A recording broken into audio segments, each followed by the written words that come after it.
Hello everybody, my name is Dara Ryder and I'm the CEO of FET. I'm delighted to be joining you here at FET Fest. I know you had a great program scheduled for the week, so I hope you're arriving with us today, a future FET Friday full of enthusiasm and ready to take action in your own practice.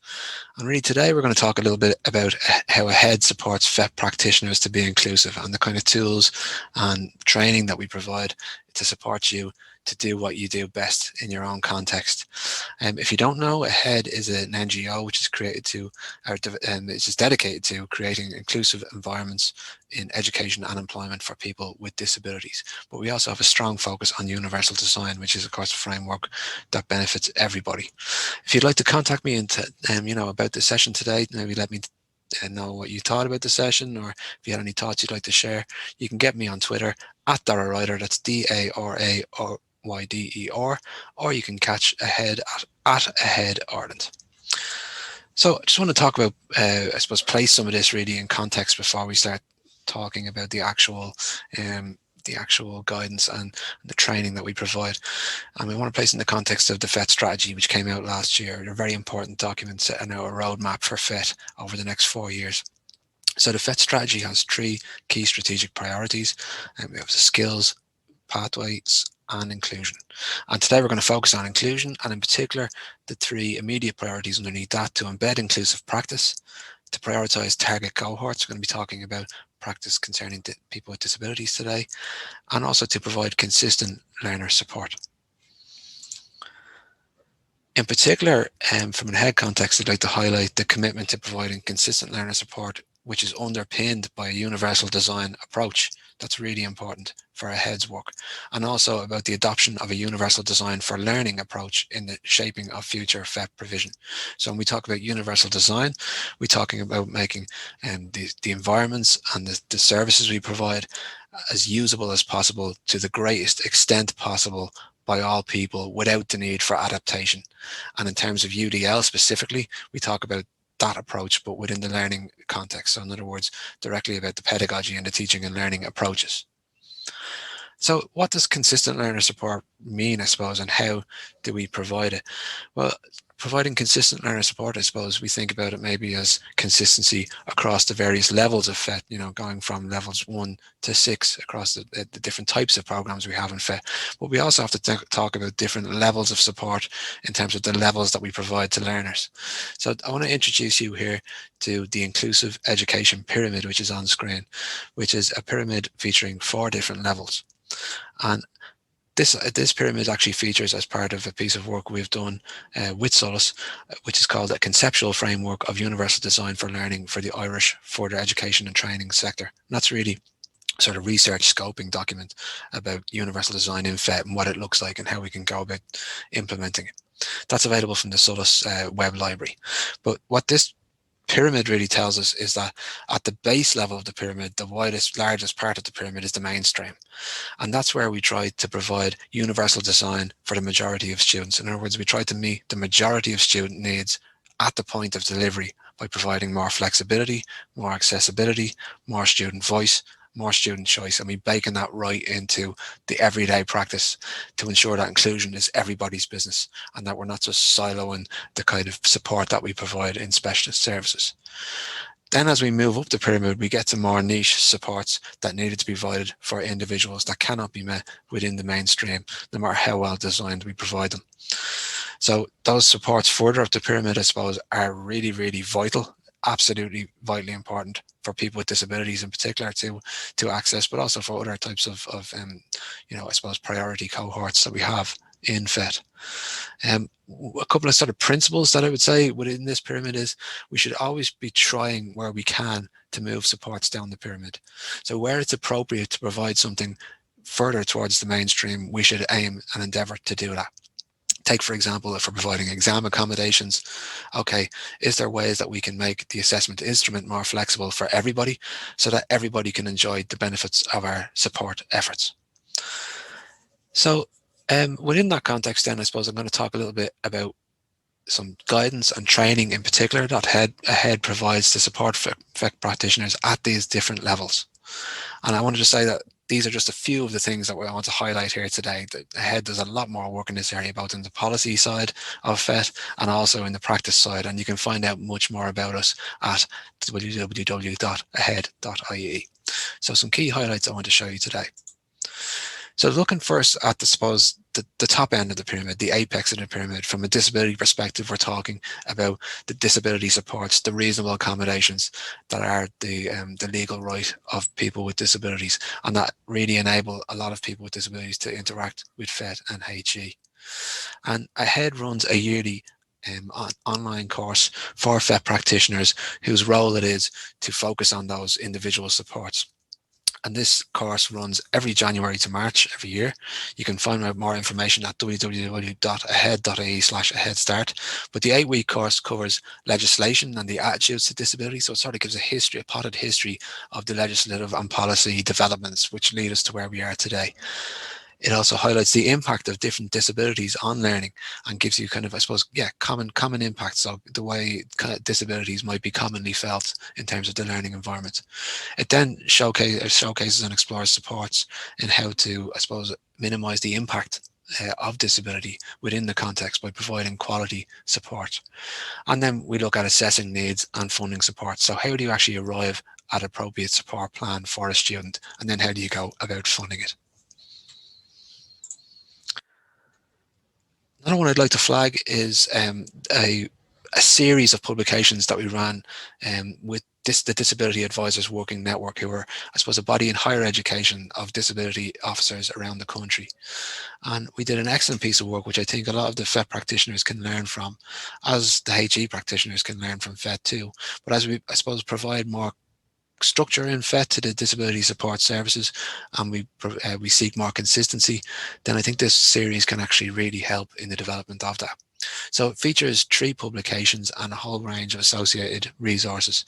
So the publications really, first of all, so that we have a position paper which sets out the role of disability support in the context of UDL.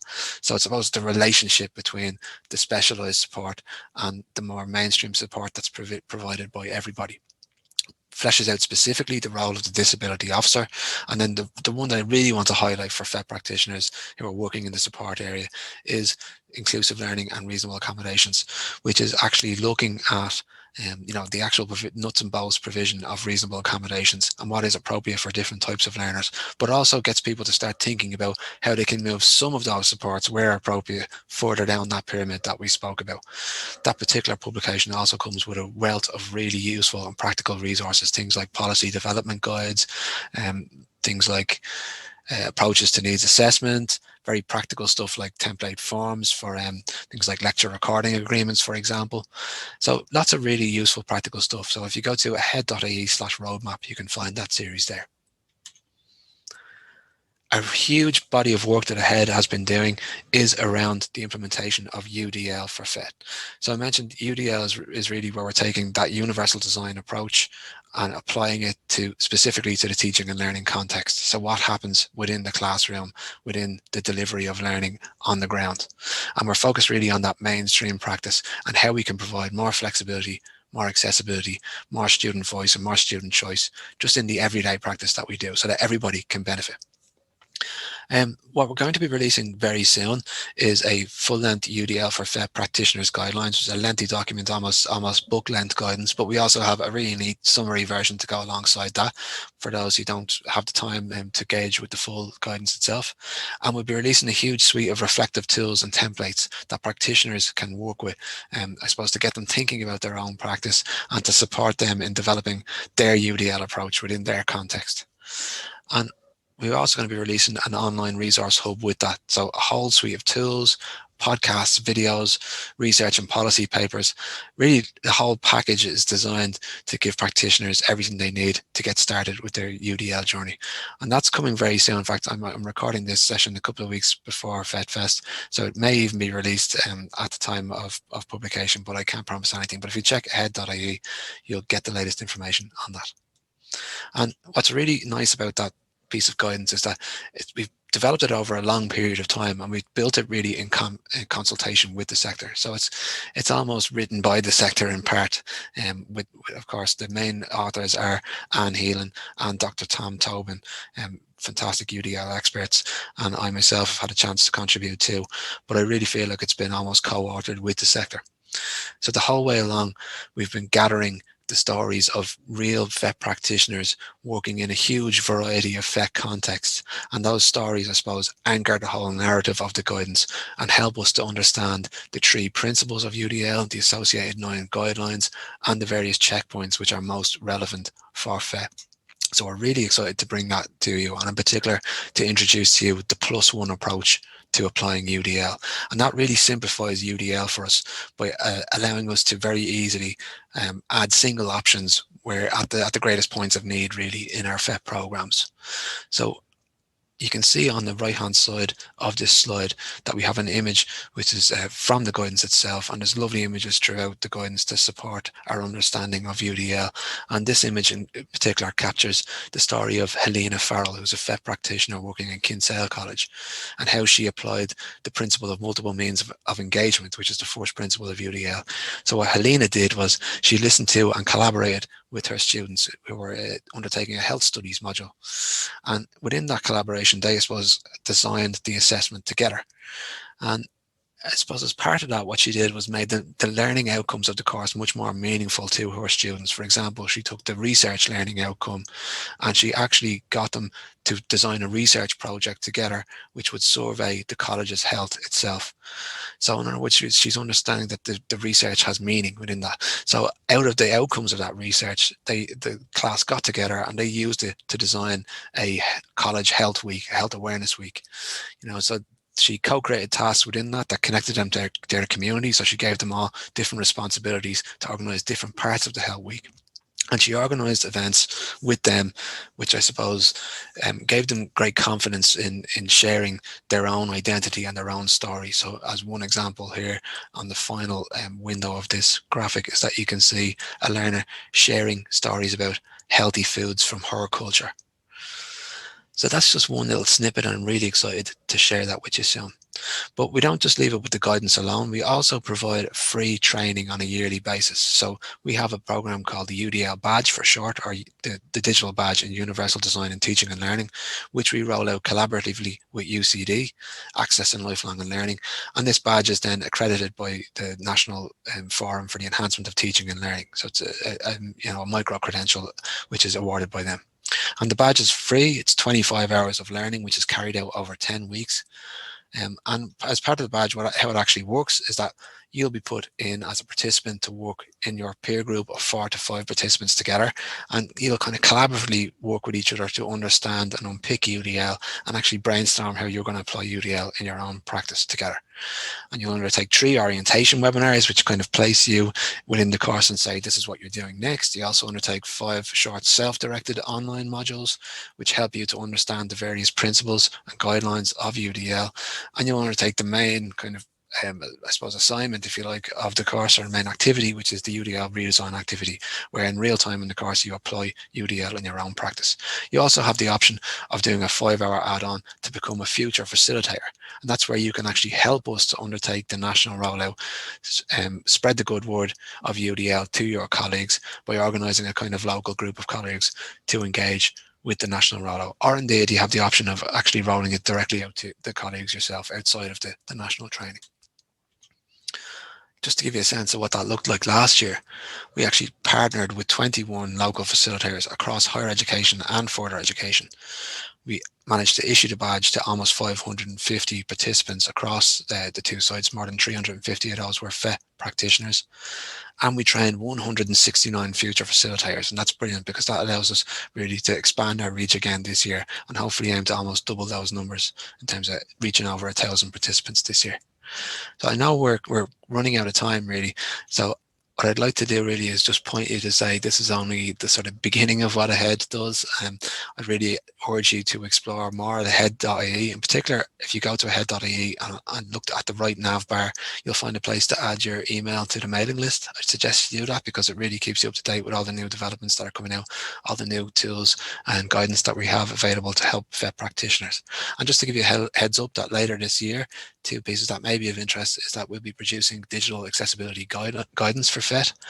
So you'll get practical tools on how to be more digitally accessible within your own practice, and also a learner self-assessment tool, which helps learners to understand what types of assistive technologies might work for them. And if you were in on the session yesterday on assistive technology, you'll have learned about HEAD's AT Hive, which is a huge free assistive technology resource. So I hope you enjoyed that brief overview of what HEAD is doing to support FET practitioners. Hope you've had a really nice week, and hope you're teeing yourself up now for a lovely weekend too. Look forward to engaging with you all in the future. Thanks very much for your time.